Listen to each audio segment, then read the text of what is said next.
family have a great mom and a great dad. Are we good to go? Yep. All right, so hi, I'm Dan Quinn, and today I'm going to teach you about the Immaculate Conception. Immaculate Conception just simply is that Mary was born without original sin. At her very moment of conception, that Jesus preserved her from that, still needing a Savior, saved in a different way than you and I. And that remained throughout her entire life, that she remained sinless. Today we're going to talk about why that is important, and we're going to talk about something different. We're going to talk about how it relates to you, and how the Immaculate Conception is a story. And this story is your story. So for me, and this was something that was understood by almost all of our saints.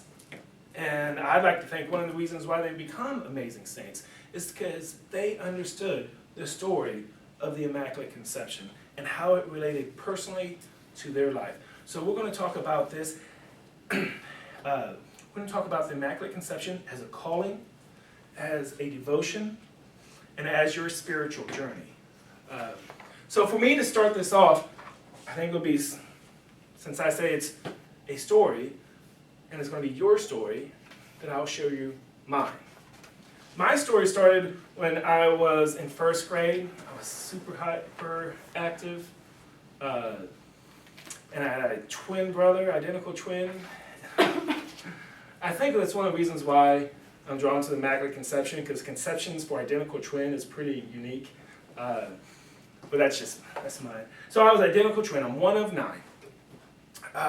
We're going to have a great big family gathering. Somehow, some way, we are the first family there. There's this little pond, well, this big pond, little lake that we're swimming at. And I am so excited, so that hyperactive kid, and they're like shaking and they can't sit down. And are we there yet, Mom? And then we get outside and we're like, where are they at? And so it's like, and our parents are like, go swim. You know how that is.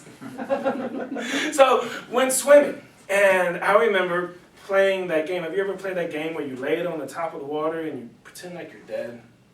Dead hands float. Like dead hands float. So I was playing this game. That's the last thing I remember. From the story I was told is my sister Sarah, she was being shocked, and she yelled and screamed, and she's like, I'm being shocked, and she steps away. Well, I'm right next to it. I guess there was a pipe and it had a short. So when I was playing dead, I was doing a pretty good job. My uncle went in, Uncle Dick, I believe, went in to grab me. It shocked him, threw him out of the water. They grabbed an oar, slammed against me, got to where they grabbed me, pulled me out, and like shocking themselves as they pulled me out. My brother, who miraculously just learned CPR, being an older brother, he didn't want to give CPR, so he tells Mom how to do it. He was pretty freaked out. I give him crap. What, you wouldn't save my life? Maybe he didn't want to kiss you. No, he did not want to kiss me. I think he was probably in 6th grade at the time. I guarantee you he did not want to kiss me. And I probably wouldn't have liked to hear the story until I got older. So he's telling Mom, because I'm not breathing, I'm lifeless, I'm sitting there, and they're giving me mouth-to-mouth resuscitation. I don't remember that week. I guess I was out for 2 days, and then I was talking after the 3rd or 4th day, and after a week I went home. What I do remember is I'm in this tiny, tiny room. I had no idea where I was at. I felt like I was above my body. And I'm looking around, and I see medical stuff, and I'm inside the ambulance. I've never seen the inside of the ambulance. I'm rural Monroe City farm boy. But then, scene change, and all I see is bright light. Just in front of me. And I felt drawn, to this light. Now, it didn't hurt, and it was warm, and it was a great sensation, and I felt peaceful, and I was excited to go to the light. Then all of a sudden, I felt like something tug at me, and I said, Mom! And the next thing that I remember was about a week later. You know, and I didn't quite know what was happening. It was on the news. I remember asking Mom, I was like, oh, I kind of said something about it. She's like, oh, you talking about that story that's going to be on TV? Yeah, no, I don't believe in that. So I never told anybody. I didn't tell my identical twin. I didn't tell until years later. And I remember walking by myself, which one of 9 kids, that's a miracle by itself. I'm throwing rocks up and I'm trying to hit home runs. In my mind, I'm hitting these monster home runs. And I stop. And I look up and I was like, God, why am I alive? And respond only the way he would to a little first grader because I have plans for you. So, which is amazing. You think about it. God talked to me at first grade and I was like, okay. And I hit the next home run.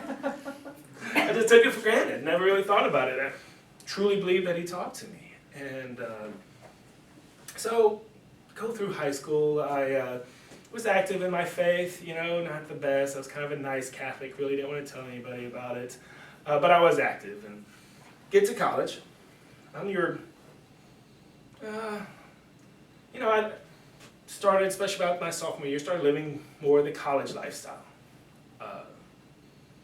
You know, I had a girlfriend, lived the college lifestyle. She was a nice girl, and I was in love with her. Although, you know how the Catholic Church, we don't say, speak now or forever hold your peace? But there's still a sacrament of everybody is involved with that marriage. We just don't say it at Mass because it's too late by then, you know.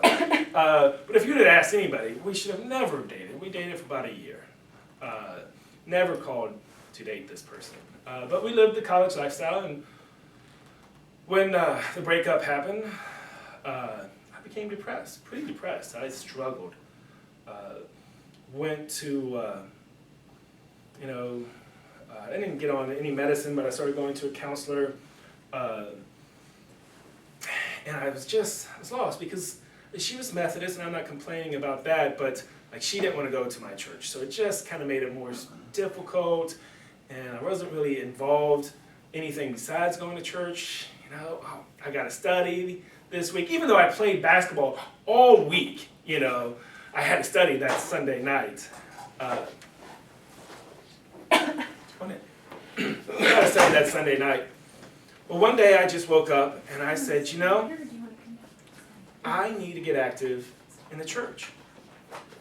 And I went to the Tuesday gathering, and almost immediately, I was more like my high school self. I was smiling all the time. Matter of fact, I would be walking around, and I had my friends tell me, I was like, yeah, you know, we were talking about you, and to one of my friends, was like, oh, is that guy that's smiling all the time? It's like walking around, not knowing, I was full of joy, I was happy. It never occurred to me until years later why that was.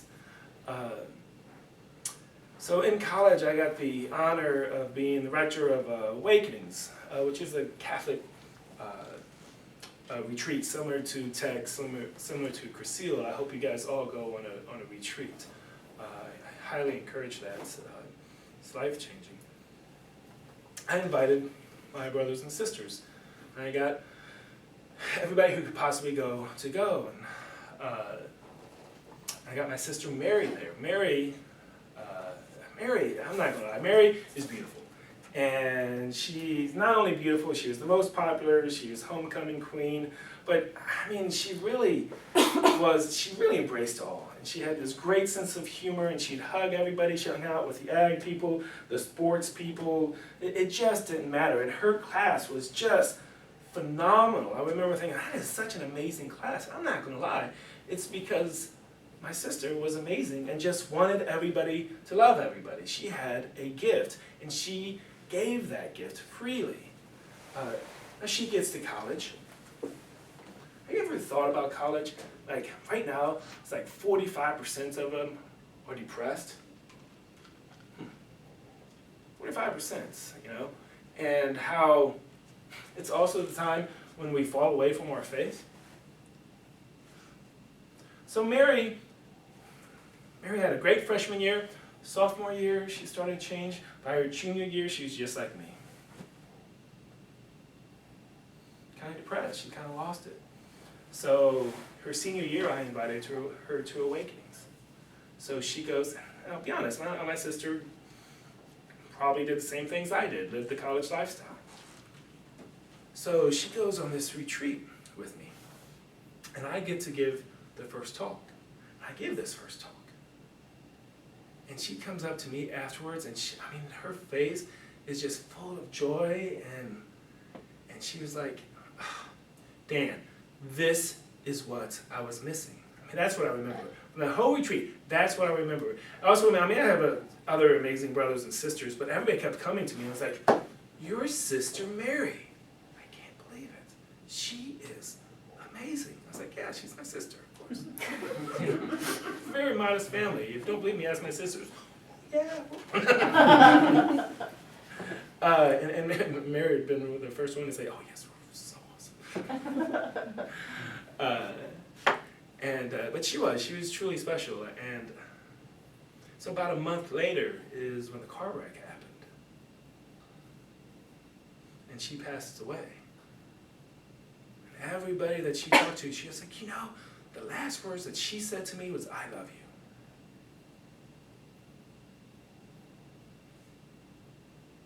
you. And obviously that was difficult for me, but it did something to me. I didn't get depressed like I did. Obviously I was sad and dealt with, the loss of my sister, but it wasn't the same. The death of my sister was the best thing that ever happened to me. Because I kind of chose to I'm going to get active in church. When my sister passed away, I was like, it's my goal in life to get people to heaven. I want you guys to meet my sister Mary. It was a complete change of how I thought about faith and what it meant to me and what it meant to other people. When I'll share that part of that story later. Now let's go to your story. I don't know all of you, but let's talk about this story. And this is a spiritual journey. You're on a spiritual journey if you want to be or not. Each one of us are. So let's talk about this average Joe. Or Stacy. But this could be your story. This is your story. So what's important with today's society? I write amazingly well. I might have a tough time reading it, but it's art. Money and success. Money. Success. It's an up arrow. Probably spelled it wrong. What else? Help me out here. What's important? Nice cars, big Nice houses. cars, money. You know what? School even. We put a huge emphasis on school, don't we? But that's a good thing. I'm not complaining about that, but that's what we do. I play disc golf. I do. I love it. You guys should play with me sometime. Your hobbies. They take up a lot of our time. It's what we do. Now, there's God, and there's so many things. Now, this is our spiritual journey. So, this represents everything that's important to me. You look at family, It's all in there. So it's all your life. It's your journey. Now, I can't talk about this journey without bringing up the devil. I tell you, in today's society, we don't talk about him, do we? You don't hear it. Matter of fact, there's, and we make fun of it. I think there's a show about Satan that glamorizes him that's out. I don't know anything about it, but we don't really ever think about Satan. We think about Jesus. We don't ever think about Satan. It's a big mistake. That's a big mistake. One of his titles is Deceiver. The Great Deceiver. I promise, if you really stopped and think about it, you have been deceived, each one of us, at some point, clouded. And this right here might be how he's deceiving us the greatest. Because let's think about our spiritual journey. You know, I might be right or wrong, but God's infinite, right? So he knew us before we were born. He knew every hair. So in some way, our life is infinite this way, right?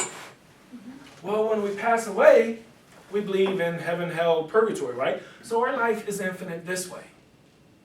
Now let's do this timeline. You know, pre-heaven, hell. This tiny little dot, the smallest point of your spiritual journey, that's all we're focused on. We never look at this. We don't think about heaven or hell. Matter of fact, in today's society, we just pretty much assume that everybody's going to heaven. You know, we all know. We all know that Uncle Joe, whoever this Uncle Joe is to your life. You know, some of us, most of us, have probably gotten to the age where someone like this Uncle Joe's passed away. Someone who, if you had a good girlfriend, you wouldn't want Uncle Joe to date. But you love Uncle Joe. He's funny, he loves you, but yeah, some of his decisions, and doesn't go to church, and Uncle Joe passes away. What do we do? Because all we were concerned about was this dot. We're not thinking about this or this. And let's think about how society is responding to this. There's two ways to do this. There is a mom, and her husband treated her so bad. Was abusive, was mean, you know, physical and mental, wasn't part of the church, mocked her, and her kids were no better. Matter of fact, her son was even worse. A womanizer, the worst of the worst. And she prayed, and she prayed, and she prayed. And St. Monica converted her husband. And her son, St. Augustine, is one of the greatest saints to ever live. And it was her prayer that did this. Because she looked at it from this entire thing, and she was like, you know, I don't want that to happen to Uncle Joe. I don't want that to happen to anybody else. Anybody else that I'm close to. I'm going to make a difference. And she got on her knees and she prayed. And she prayed and she prayed. She prayed her way to sainthood. So let's think about this college, because I think this is interesting, this dynamic that you're on a spiritual journey. So we get to, and I like doing college because it just kind of makes sense. Because in college, all of a sudden you're free. And society, you know, says, you can do whatever you want. I just want you to go and experience life. So we do.